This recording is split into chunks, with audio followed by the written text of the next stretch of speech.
Welcome to my channel. Today, I invite my student Christopher Johnson to discuss his experience of studying classical Chinese poetry. He is currently working with Dr. David and I for his PhD dissertation on a Tang Dynasty Buddhist poet named Han Shan, or Cold Mountain. I'm going to ask a lot of questions about him and his research about Han Shan. I think it is going to be very helpful for people who are interested in cross-cultural study of literature. Many of my questions touch on what one would learn from such studies and the difficulties and reward one gets when translating not just between languages, but also about the histories and cultures between different literature traditions. Now, Chris, would you like to talk a bit about yourself and your studying of this Chinese Buddhist poet Han Shan? Sure, of course. Yeah. So, about you, how long have you been studying Chinese and Chinese poetry, especially? And when did you start, get interested in Han Shan, and why Han Shan? So I have been studying Chinese poetry for the last few years. Yes. I re-embarked on my study of the language after a long hiatus when I commenced an honours thesis examining the Ezra Pound's translations of the Tang Dynasty poet Li Bai in his 1915 book Cathay, which is considered a landmark text in Chinese translation. And as my co-supervisor in that year, your insights during this year proved incredibly rewarding as I was allowed an exposure to the classical Chinese language and indeed the poetry of one of China's greatest poets, working on a number of his poems with you during this period. Yeah. Talking a little about Ezra Pound, such was the nature of Chinese studies at this time that Ezra Pound actually had no knowledge of the Chinese language when he commenced his translation of Li Bai, relying instead on the transliterations of Ernest Fenollosa, who was an American art historian who compiled a series of notes with Professor Mori and Ariga, so two Japanese scholars. Oh, yes. Who read and understood Li Bai through the medium of Japanese culture. So by the time Pound found Li Bai, his own interpretation of the poems was thoroughly mediated by Japanese influence, alongside his own ideas of imagism and what he believed to be the direct treatment of the thing. Right. So this was something that Pound believed he had found through Fenollosa's notes with the Chinese language. Right. And thankfully, these days, modern translators have a much more sound grasp of the Chinese language. Yes, yes. Well, we have read and translated a lot of Han Shan's poems, right? We've been doing it for almost 2.5 years. Mm. Yeah, so that was part of your PhD thesis, right? Yes. Would you tell me and my audience, so who is this guy Han Shan, and what is the most valuable lessons that you draw from your studying and translating Han Shan? Okay, yeah, that's a very interesting question. I think, first and foremost, we need to bear in mind that Han Shan may or may not actually have existed. So he's most likely a mythical figure from the Tang Dynasty. Yes. So there are sources, the most notable of which would be Edwin Pullyblank's 1978 paper, The Linguistic Evidence for the Date of Han Shan, that would place him theoretically somewhere around the 7th century of the Common Era. Yeah. There is further speculation that there were at least 2 different Han Shans at different time periods of the Tang Dynasty who composed the poems, or even perhaps a whole collection of different poets. People. Yeah, Yes. Different people, exactly, under the greater title of Han Shan. So, and they base this on a sort of a shift in poetic style between the poems. Yes. So Han Shan means cold mountain, as yes, you know. Yeah. Yes. So when I was reading it, I realized that some of the poem they were really very low qualities, and some other poem they're pretty good. So there's a huge diversity in terms of the style, the languages that's used, the imagery is used. So there's a huge difference between the different poems because we read like over 100. Yes. Yeah, right. we translate every one of them. So what is the most difficult thing when you are reading Hansen? Well, I am really a very amateur translator compared with others that are much more versed in the field, like Gary Snyder, whose translations I'm studying in my thesis, Burton Watson, Red Pine, or the local Australian talent, Span Hannah, Yeah, who recently published the complete collection of Han Shan's poetry. I think that, like anyone attempting to translate a text, finding the most suitable words that intend to capture the meaning of the line without creating something that is really rigid and unappealing in your own language is one of the chief problems of a translator. yeah, And this is further complicated by the cultural and historical distance between, say, myself in the 21st century and yes, Han Shan yes, in the 7th like century. more than 1,000 years ago. Exactly, more than 1,000 years ago, completely different cultural context, and also someone who was deeply versed in Buddhist, the Buddhist teachings as Yeah, well.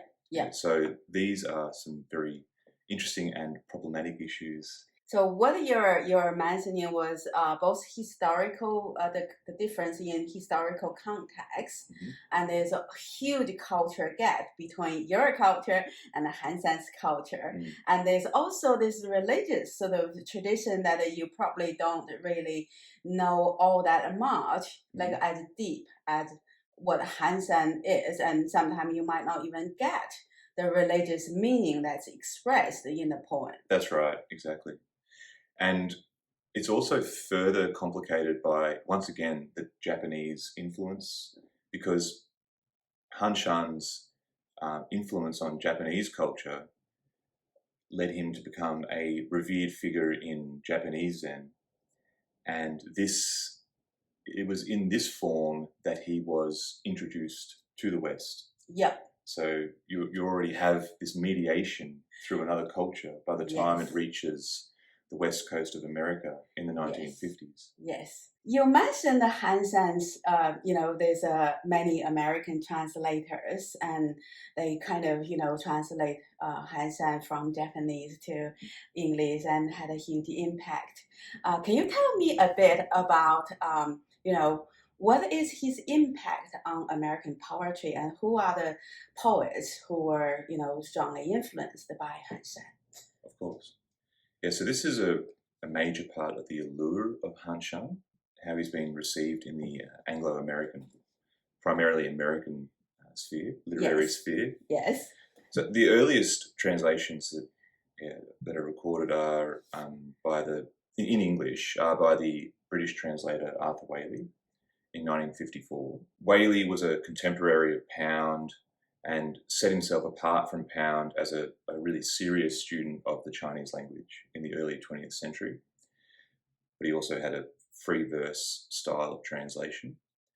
And Gary Snyder was, I think he was probably dissatisfied with these translations. They were a little bit wooden. They weren't very poetic in a sense. Yes. So Waley is not really a poet. No, he's a translator slash poet, whereas Gary Snyder is a poet slash translator. Yeah, I think Waley also translated lots of philosophical works. That's right. Yes. So he probably was more into accuracy rather than beauty and style. Yeah, I think that two of his better known translations are the Dao De Jing.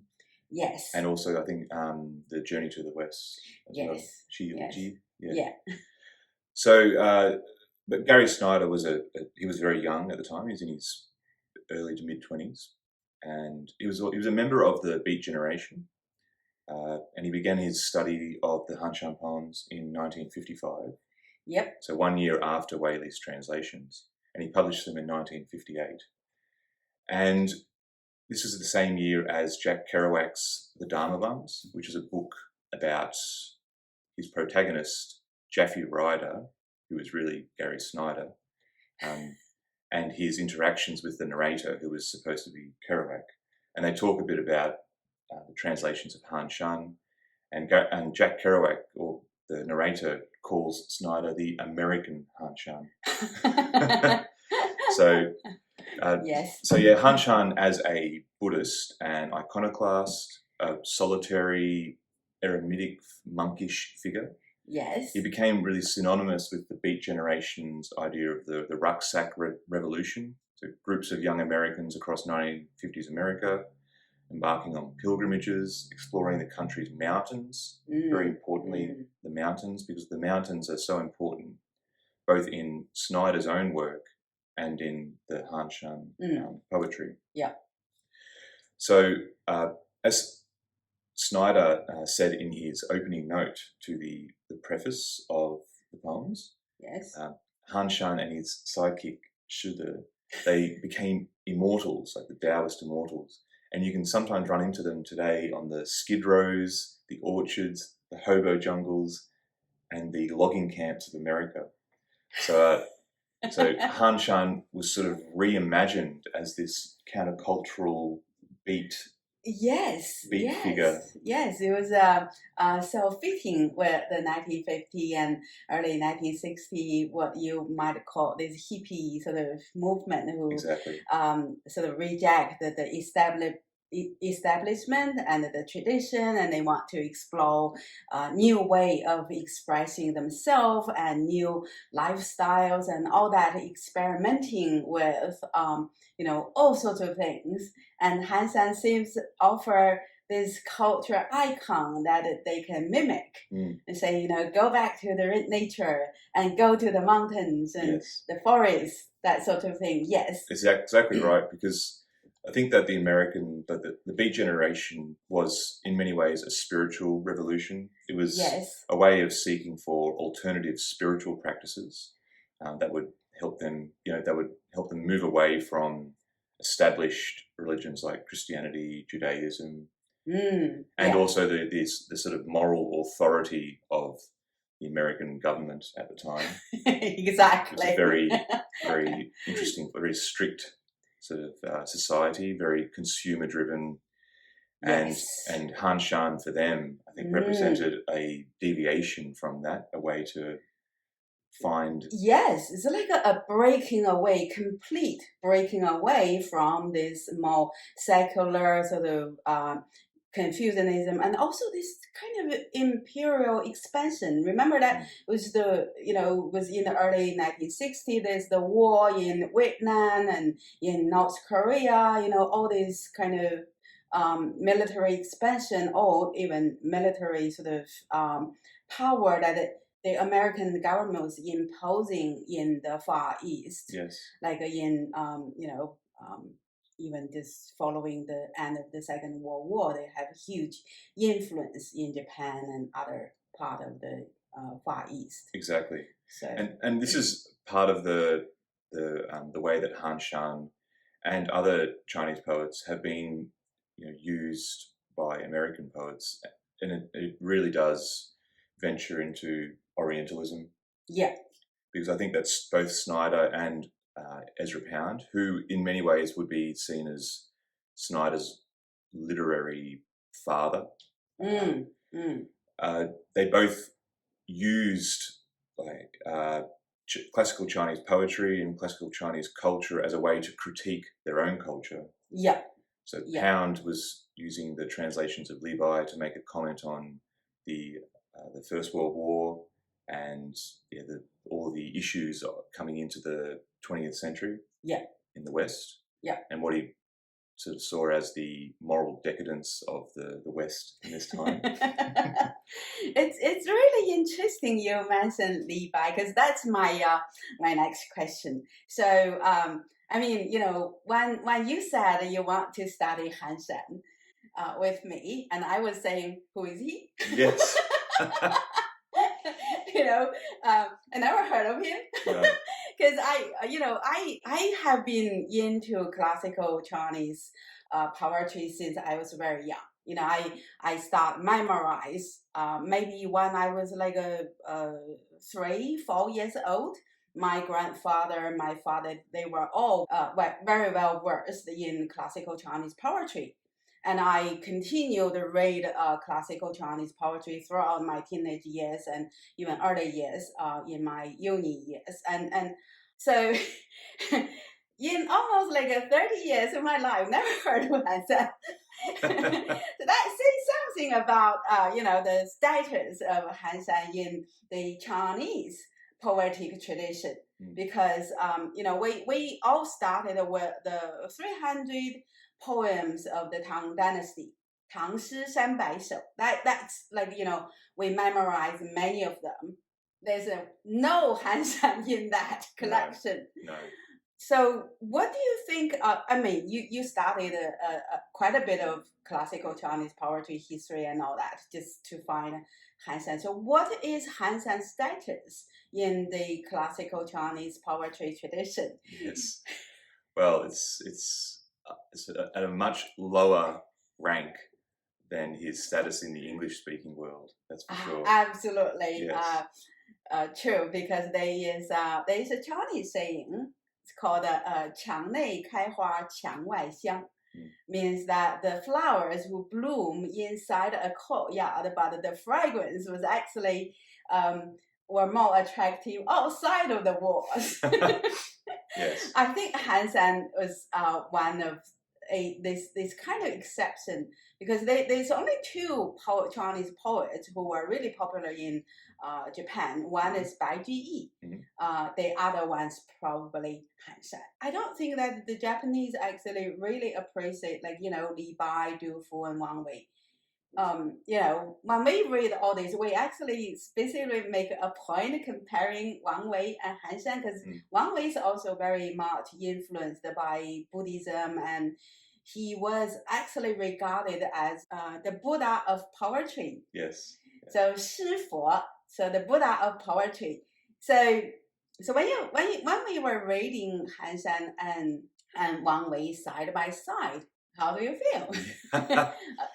Yes, here you go. Yeah, so it's a very good question, because I think firstly with Han Shan Baijui, like their popularity in Japan, I think most likely could be explained by the fact that it's a lot more direct and simple a language to understand poetically compared to the more densely elusive, like say, for example, Du Fu. His poetry is rich in allusions and cultural context that can be lost very, very quickly by the foreign reader of his poetry. Yes. Whereas I think that Han Shan Baijui, it's possibly easier to translate for the Japanese, because they were using the classical Chinese language. They were but they were also it was through the Kanbun reading of the language. So they were reading classical Chinese, but through the Japanese language.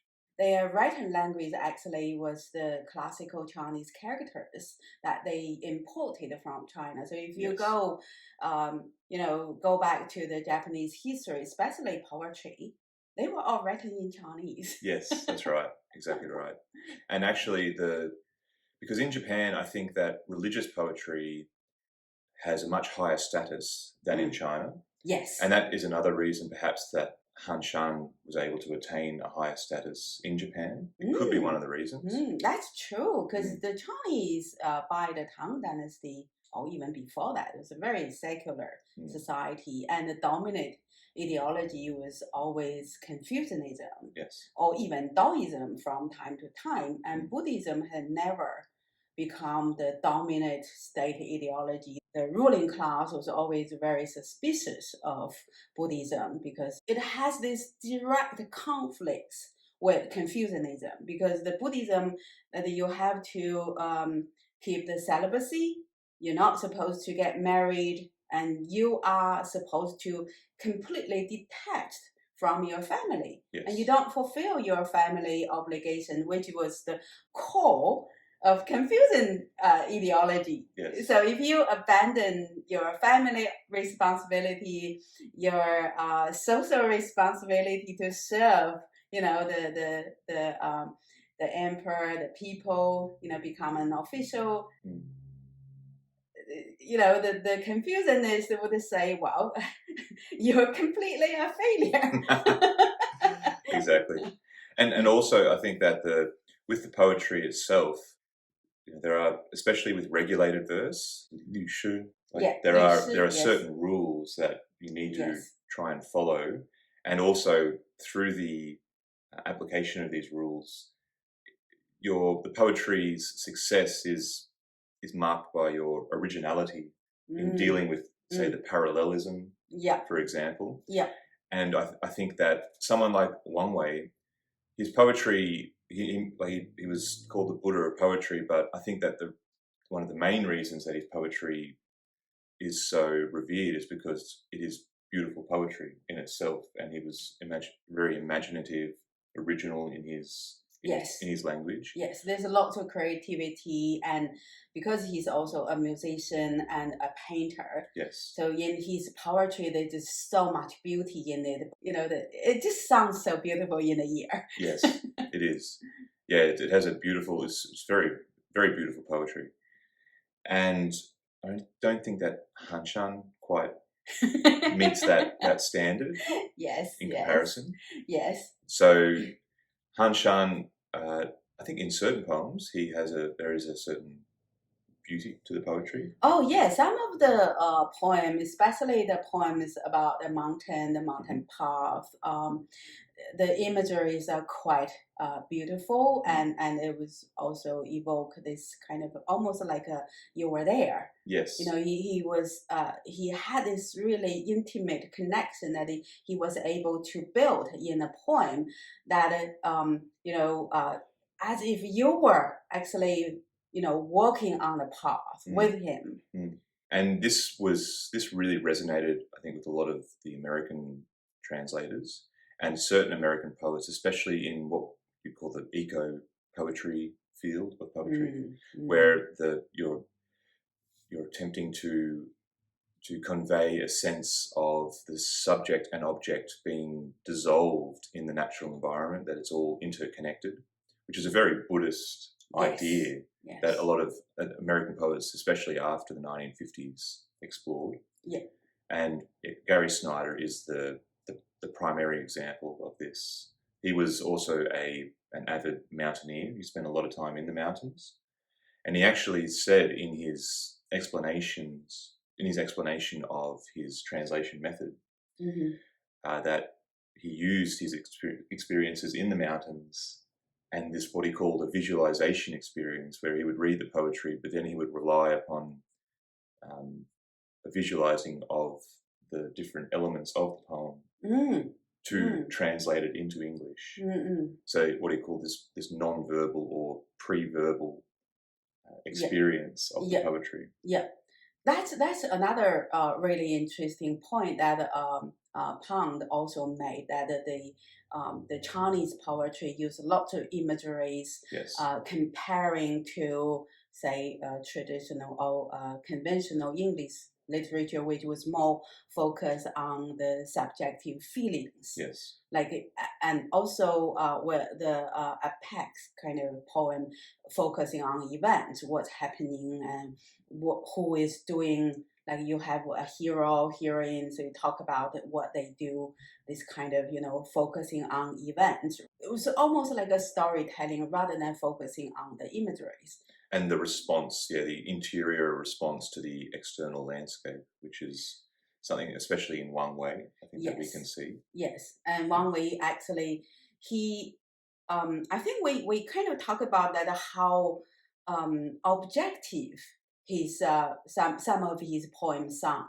Yes. Because it was almost like a painting, and there's no person there. He was saying, there's this mountain, and there's the the moon shining through the forest, and it was all like there's this generic person, he was feeling all this, but this generic person was almost, it was almost absent.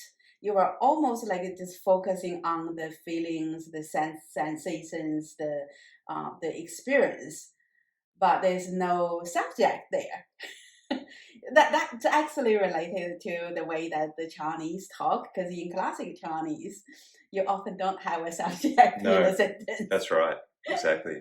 And this has been one of those issues for the translator into English, as to how do I try to convey this dissolution of the subject into the poem itself.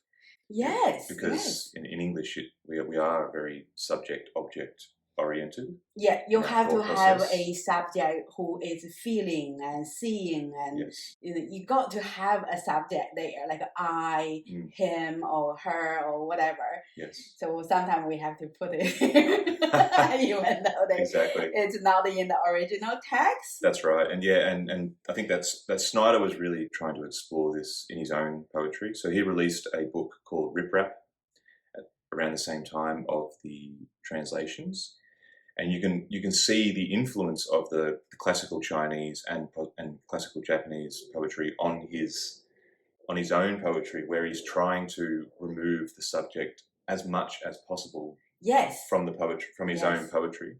Yes. And I think that kind of started a new tradition in American poetry, that people start using imageries. And recently, I actually watched a couple of videos by this guy who was teaching how to compose 绝句 in English. Yes. He would find all sorts of different words, and then they were just words that sometimes he would put a subject, but most of the time he would try to avoid it, and copying the way that the Chinese 绝句basically just a poem only consists of 4 lines, 2 couplets, and they are going to rhyme, and there's a lot of really strict structure requirement, like you have to follow the rules about the tone, the different tones, and there's also the rules about the part of the speech that they have to match, like a noun have to be matched with noun, verb by verb, and it was really funny. Yeah, this is a very interesting, I suppose, a dilemma that the translator faces. Yes. Because once again, you have a style of poetry that is very much dictated by strict rules, and the tones and the rhythm, the rhyme, all work within this particular language, but trying to transfer that into English it's just so hard. Because the other thing I kind of just realized at the moment is that the Chinese language are single syllable words. Exactly. And English, it's very rare to find a single syllable word. Yes.